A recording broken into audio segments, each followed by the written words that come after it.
Hi, everything okay? Do remember to let us know which areas of the car you'd like us to develop using the laptop. I'll leave that with you.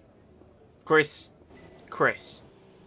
The engine, Chris. The goddamn engine. Why on the third year of Honda being with McLaren do I still have to tell you what areas of the car would you like to update? The engine? Can I actually have some power? That would be nice. I mean, I know this is post-patch. I know, but engine's still the weakest on the grid. Anyway, welcome back. F1 2017. We're here for my favourite circuit, the Malaysian Grand Prix. And, well, I couldn't be more excited just because I love this circuit so much. Classic Malaysia fashion. Practice was a complete washout. Like, it was just wet the whole time in practice. Which was a little awkward, actually, because it did mean that I had very little opportunity to actually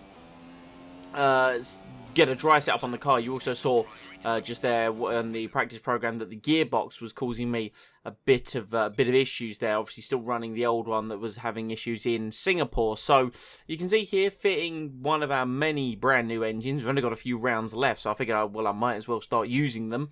So there we go, brand new power unit. I then got to change the gearbox, and it gives me a penalty warning, even though the gearbox has done 7 of 6 races. But then I realised this was one of the gearboxes that I must have sort of swapped back to, and then almost started the 6 over. So that was a little frustrating. So I'm going to have to take a penalty. So I'm pretty much going to start at the back of the Malaysian Grand Prix. But nonetheless, you know, we'll give it a go. We'll see what we can do. Obviously, the car has been pretty good recently with regards to qualifying.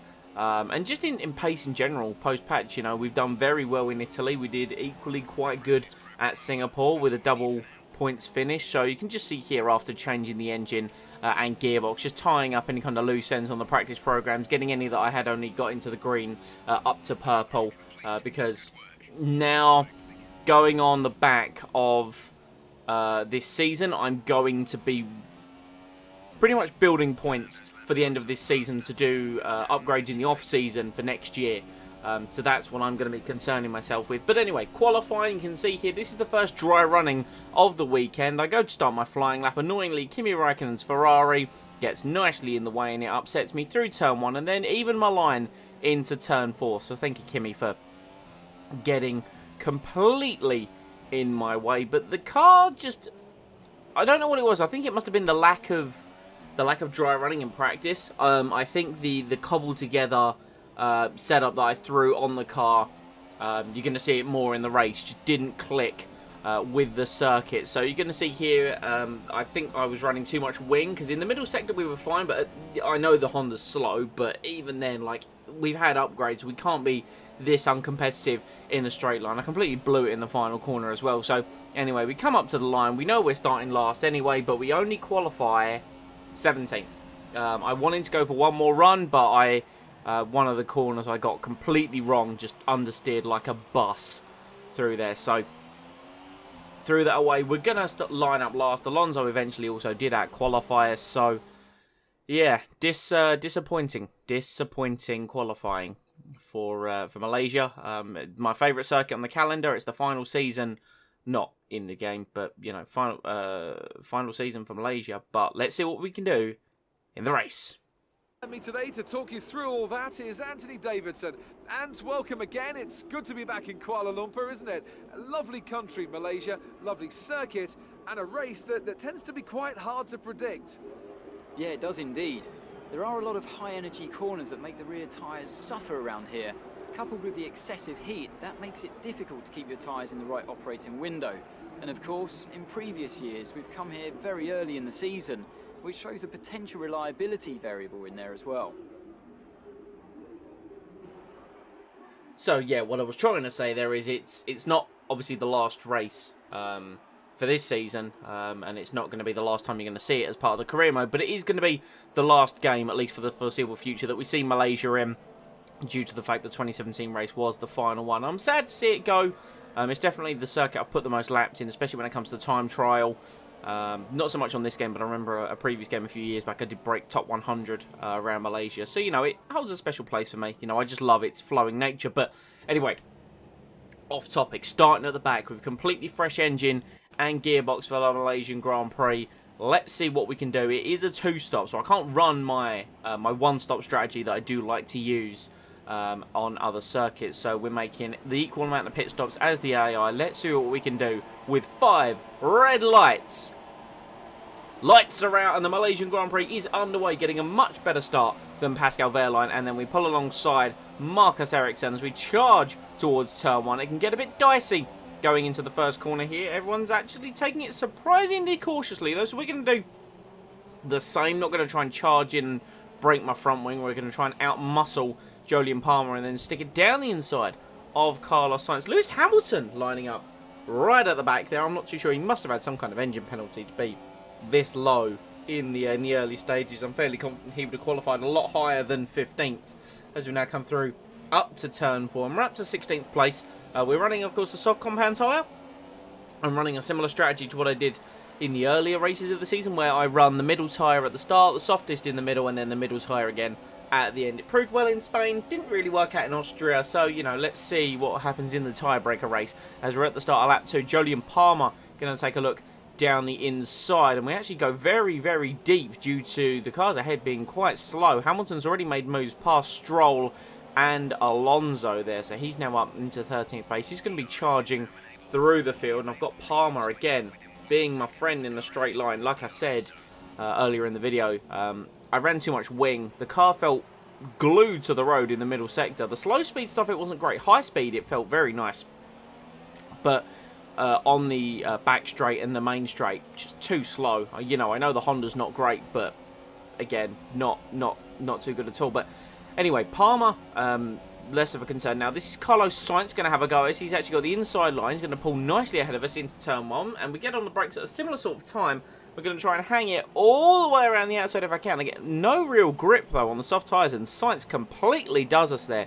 Down the inside of turn 1, held it through turn 2, and that's Sainz off into the distance. We now jump on to lap 6. Palmer is going to have a little go at us once more, this time into the final corner of the circuit. We try and hold it around the outside if we can. We squeeze him to the inside. He could cast the other, he muscles me out of the way a little bit. You can see Alonso ahead, he's having trouble with Sainz, and I'm still having trouble with Palmer, so we bump it up to Rich, tuck into the slipstream of the Renault to see if we can make a dive down the inside into turn 1. We're going to pull out later on the brakes if we dare. Hold it nicely to the inside, back down past Palmer. But we're once again fighting for the lower tier points, and it is lap 7, and the field has sort of got away from us, so I have got my concerns in this Grand Prix. I think this might be the nail in the coffin for the point streak, but let's see what goes on later in the race as we are now up behind Fernando Alonso. Sainz got past him, drove off into the distance. We're now closing up to the back of our teammate. The closing speed quite quick on the back straight as we dive it down the inside of Fernando, who appeared to just leave the door open. Initially I thought he would just realise that I was going faster, but then I realised he pulled into the pits, so that does explain why he didn't turn in on me. Lap 8 now, we're going to see Kimi Raikkonen, who's already made a pit stop, and you're just going to see the speed difference. This is, yeah, I mean, he's got DRS, but no competition. Absolutely no competition for the upper tier teams there. So we find ourselves by the end of lap 10 running 3rd. We're on the few cars. In fact, I think we might be the only car on track to not make a pit stop at this point, as Max Verstappen goes flying past us in his Red Bull. Figured, you know, I'm going to make a dive down the inside. I'm coming in at the end of this lap anyway. So, you know, I just made the dive down the inside as it works out quite nicely with the line that you would take through the final corner to bring it into the pits. So we bring it in. I got it slowed down really early for whatever reason coming into the Malaysian pit lane. It is the widest of the season, I would say. Just, you know, so much space in here as opposed to other circuits. And let's see where we're going to filter out. 2.4 stop by the McLaren boys, so not bad at all. Stroll goes past, Sainz, there's Alonso goes past, Palmer's last, and I think that's him there on the mini-map, so he's going to come past, and yep, we come out dead set last on our first pit stop. But we have bolted on the super soft tyres, so they are the fastest tyre available. I've got fuel to burn, so let's see what we can do. Not a lot is the answer. We can't until lap 14. Palmer's disappeared into the distance. We've got ahead of Ericsson, and we're also going to get ahead of Wehrlein at this point. Turns out Sauber were pulling a one-stop strategy. They started on the soft and they swapped to the mediums, so we're actually almost racing Sauber I don't know where the pace went this weekend, honestly. Like I say, I think it might be due to the setup and the lack of drive running. You can see there, the car clearly not set up for turn 4, but there's carbon fibre on the track, and Palmer going very slowly. He's got a lopsided car. That is a left rear puncher for Jolyon Palmer going through the left-hander.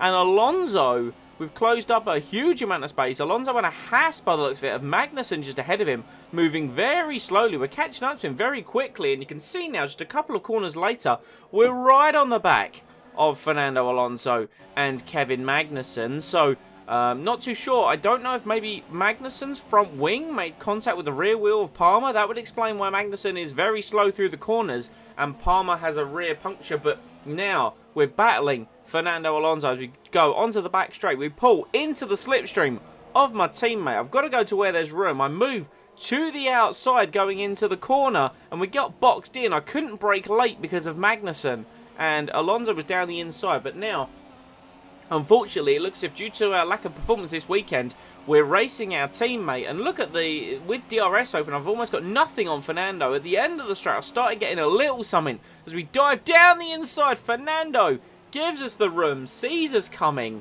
Thankfully didn't turn in on our nose and we go down the inside of him there. But like I said, we're pretty much racing the Salvas and Fernando Alonso this weekend. So I used pretty much all of the life in the super soft tyres that I had left to try and pull as much of a gap on Fernando as I could. He did pit the lap prior to me, so he would have had a 1-lap undercut. I pushed the pit lane a lot harder this time around. And we're going to see cars go past us. So there goes Nico Hulkenberg going past us and the pit lane here. You lose about 25 seconds, maybe a little bit more actually, in Malaysia. There goes Carlos Sainz.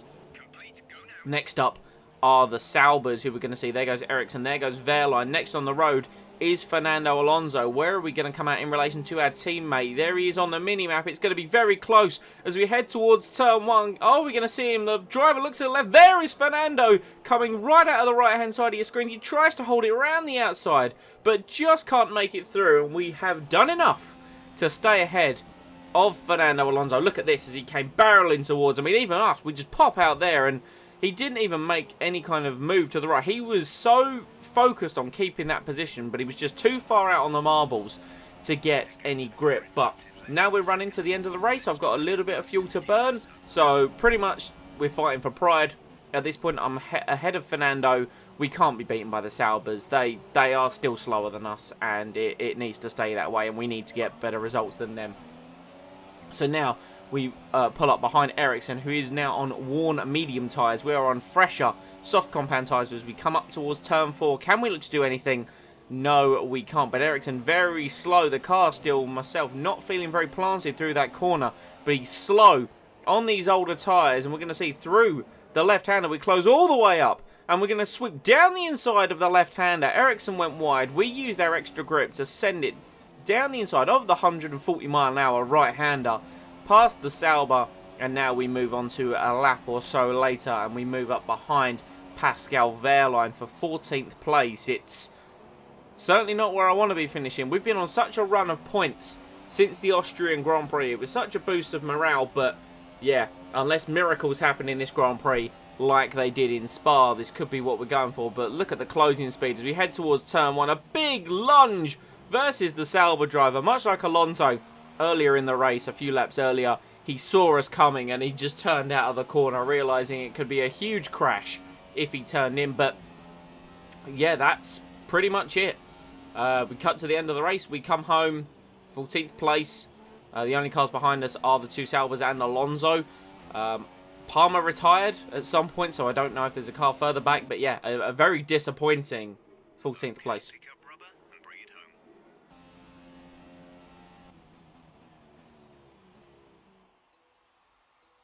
So you can see Kimi Räikkönen wins the Malaysian Grand Prix. Lewis Hamilton and Bottas round out the podium. Hamilton with a fantastic drive from like 15th to 2nd there, and we get 14th. Yeah, our pace just wasn't really there. Although we were only like a few tenths off, you know, your Toro Rossos and your Renaults. So we still remain 9th in the championship. We're only 10 points ahead of our rival Grosjean, so we need to bring that into consideration. So we need, I hope our form doesn't dip too much that it affects us that badly in the final few races of the season, because we could get 9th in the championship and 7th in the constructors, and that's pretty much what the team are going to want. But of course, as I mentioned, we're not really going to be developing the car for the rest of the season. I'm going to stock up the resource points, because you have the opportunity in this year's game to do an upgrade after Abu Dhabi, and then when you move on to Australia, it acts like a winter upgrade. And I'm fairly confident there's a bonus in there somewhere as well. So I can use the points I gather over the final 5 races of the season, use that bonus and hopefully get 3 big upgrades. That's my plan going forwards, to hopefully have technically the 2018 Challenger, the MP4 38C Mclaren Honda Special. Fucking, I don't know. Anyway, guys, that will wrap it up for the Malaysian Grand Prix of Season 1. A real disappointing one. I look forward to Malaysia every year because I don't really like a lot of the circuits at the end of the season. But Malaysia's always a special one for me, and it happened in last year's game as well. Just car didn't perform. So, yeah, leave a like if you enjoyed. Comment any feedback down below. Subscribe to be notified about the content coming to the channel. I will see you all next time.